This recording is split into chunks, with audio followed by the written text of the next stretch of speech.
ಎಲ್ಲರಿಗೂ ನಮಸ್ಕಾರ. ಈಗ ನಾನು ಈ ಯದುಕುಲದ ವಿನಾಶ ಯಾವ ರೀತಿ ಆಯಿತು, ಅದಕ್ಕೆ ಏನು ಕಾರಣ ಅಂತಂದು ಹೇಳಿ ಅನ್ನುವಂಥ ಕಥೆಯನ್ನು ನಾನು ಹೇಳಕತ್ತೀನಿ. ಇದಕ್ಕೆ ಹಿನ್ನೆಲೆಯಾಗಿ ಸ್ವಲ್ಪ ಹಿಂದಿನ ಕಥೆಯನ್ನು ನಾನು ಹೇಳ್ತೇನೆ. ಕುರುಕ್ಷೇತ್ರ ಯುದ್ಧ ಎಲ್ಲ ಮುಗಿದ ಮೇಲೆ ಈ ಗಾಂಧಾರಿಯ 99 ಜನ ಮಕ್ಕಳು ವೀರಮರಣವನ್ನು ಅಪ್ತಾರೆ. ಆವಾಗ ಅವರೆಲ್ಲ ಹೆಂಡತಿಯರು ಆ ರಣರಂಗದಲ್ಲಿ ಎದೆ ಬಡ್ಕೊಂಡು ಅಳ್ತಾ ಇರ್ತಾರೆ. ಒಬ್ಬನೇ ಒಬ್ಬ ಮಗ ಉಳಿದ ಗಾಂಧಾರಿಗೆ, ಅದು ದುರ್ಯೋಧನ. ಅವರು ಬಹಳ ವೇದನೆಯನ್ನು ಅನುಭವಿಸ್ತಾರೆ. ಸಹಜ, ಎಷ್ಟೇ ಮಕ್ಕಳು ದುಷ್ಟರಾಗಿದ್ದರೂ ಎಲ್ಲ ಮಕ್ಕಳನ್ನು ಕಳ್ಕೊಂಡ್ಮೇಲೆ ಕೊನೆಗೆ ದುರ್ಯೋಧನ ಒಬ್ಬನನ್ನಾದರೂ ನಾನು ಉಳಿಸ್ಕೊಳ್ಳಲೇಬೇಕು ಅಂತಂದು ಹೇಳಕ್ಕೆ ನಿರ್ಧಾರವನ್ನು ಮಾಡ್ತಾಳೆ. ಮಾಡಿ ಏನು ಮಾಡ್ತಾಳೆ ಅಂದ್ರೆ ದುರ್ಯೋಧನನನ್ನು ಕರೀತಾಳೆ. ಅಕ್ಕಿಗೆ ಮೊದಲಿಂದಲೂ ಕಣ್ಣಿಗೆ ಬಟ್ಟೆಯನ್ನು ಕಟ್ಟಿಕೊಂಡು ಧೃತರಾಷ್ಟ್ರ ಕುರುಡ ಅಂತಂದ ಕೂಡಲೇ ಕಣ್ಣಿಗೆ ಬಟ್ಟೆಯನ್ನು ಕಟ್ಕೊಂಡು ಬಿಟ್ಟಿರ್ತಾಳೆ. ಅಕ್ಕಿ ಬಟ್ಟೆಯನ್ನು ಕಟ್ಟಿಕೊಂಡನ ಮದುವೆ ಆಗಿರ್ತಾಳೆ. ಆ ನಂತರ ಈ ದೇವಿಯ ಆರಾಧನೆಯೊಳಗನ ತನ್ನ ಜೀವನವನ್ನು ಅವಳು ಕಳೆದುಬಿಟ್ಟಿರ್ತಾಳೆ.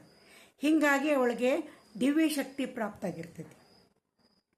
ಅದಕ್ಕಾಗಿ ಆಕೆ ಏನು ಮಾಡ್ತಾಳೆ ಅಂದ್ರೆ ದುರ್ಯೋಧನನನ್ನು ಕರೀತಾಳೆ.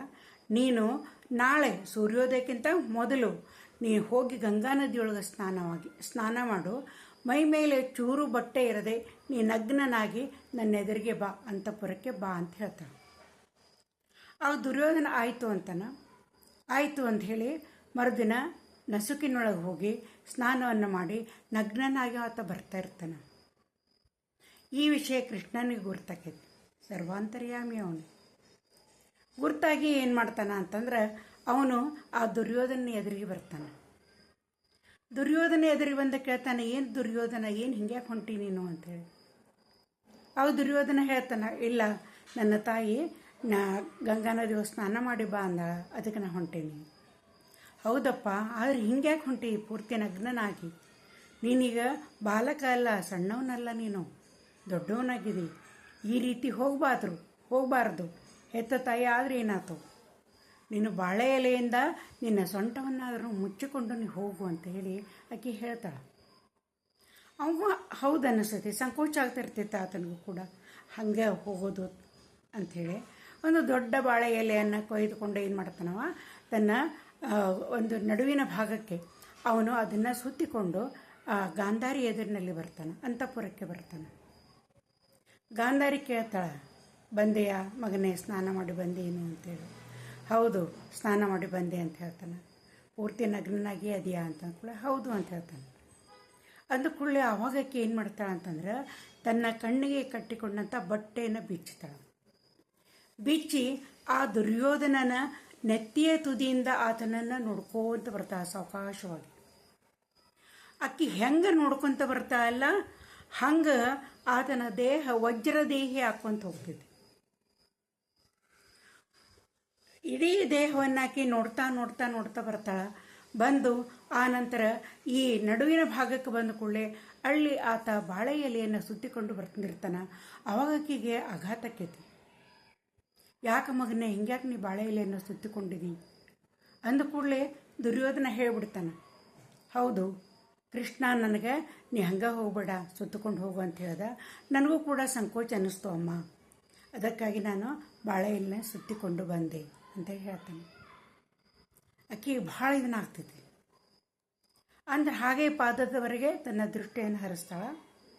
ಎಷ್ಟೇ ಭಾಗವನ್ನು ಬಿಟ್ಟು ಉಳಿದಂಥ ಎಲ್ಲ ದುರ್ಯೋಧನ ದೇಹ ವಜ್ರದಷ್ಟು ಗಟ್ಟಿಯಾಗಿ ಮಾರ್ಪಾಡಾಗ್ತೈತಿ.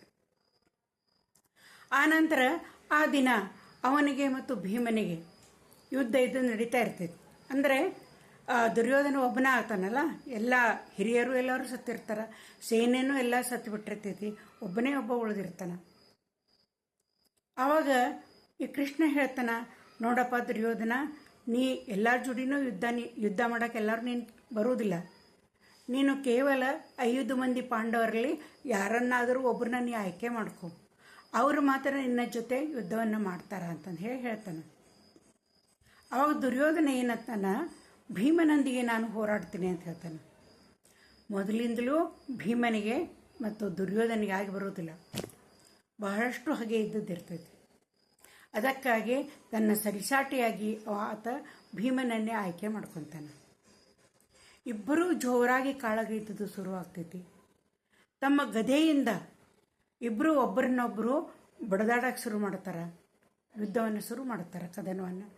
ಆವಾಗ ಭೀಮ ಎಷ್ಟು ಜೋರಾಗಿ ಹೊಡೆದ್ರು ಕೂಡ ಆ ಹೊಡೆದ ಕೂಡಲೇ ಕಣ್ಣಂಥೇಳಿ ಆವಾಜ್ ಬರ್ತಾ ಇರ್ತೈತಿ.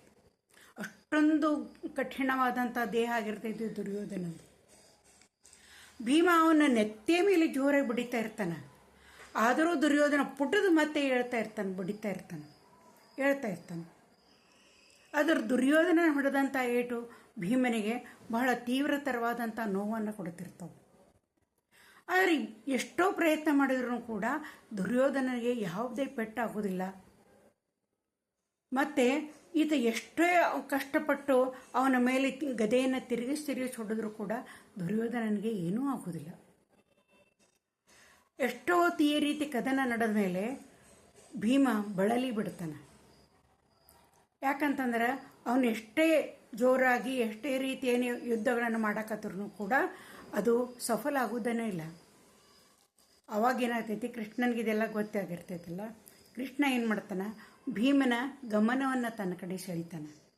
ಸೆಳೆದು ಈ ರೀತಿ ತೊಡೆಯನ್ನು ತಟ್ಟುತ್ತಾನೆ. ಅವನು ತೊಡೆಗೆ ಹೊಡಿ ಅಂತೇಳಿ ಆ ಸನ್ನೆಯನ್ನು ಅರ್ಥ ಮಾಡಿಕೊಂಡಂಥ ಭೀಮ ತನ್ನ ಗದೆಯಿಂದ ಜೋರಾಗಿ ದುರ್ಯೋಧನ ತೊಡೆಗೆ ಹೊಡಿತಾನೆ.